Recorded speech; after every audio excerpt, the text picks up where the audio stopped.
말 그대로 생리를 시작하면 통상적으로 과배란 주사를 맞기 시작해서 난포를 키운 후 적절한 시점에 한 번 난자 채취합니다. 그리고 채취한 난자를 정자와 결합시켜서 냉동을 하고 채취한 날로부터 2에서 3일 이내에 다시 과배란 주사를 주는데 열흘쯤 지나서 난자 채취 과정을 한 번 더 시행하게 되는 것이죠. 이게 가능한 상황이 되려면 처음 과배란 유도를 할 때 반응하지 않고 그대로 있는 작은 동난포들이 채취하는 날 보여야 합니다.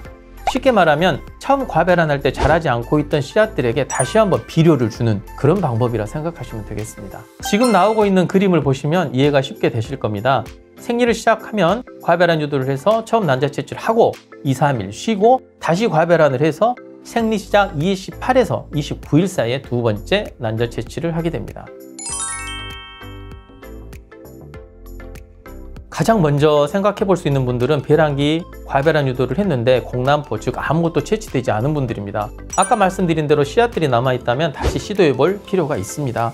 두 번째로 항암 치료 등을 앞두고 있는 상태에서 난자 채취를 해서 난자 냉동을 하려는 분들도 많은 시간이 남아있는 것이 아닌 응급 상황이기 때문에 상황이 된다면 두 번 채취를 반드시 고려해야 합니다. 그 외 40세 이상의 고령 여성, 난소 나이 검사가 1.0 이하인 저반응군, 이전 주기에서 3개 이하로 채취돼서 이식을 못하거나 실패하신 분들도 그 대상이 될 수 있겠습니다.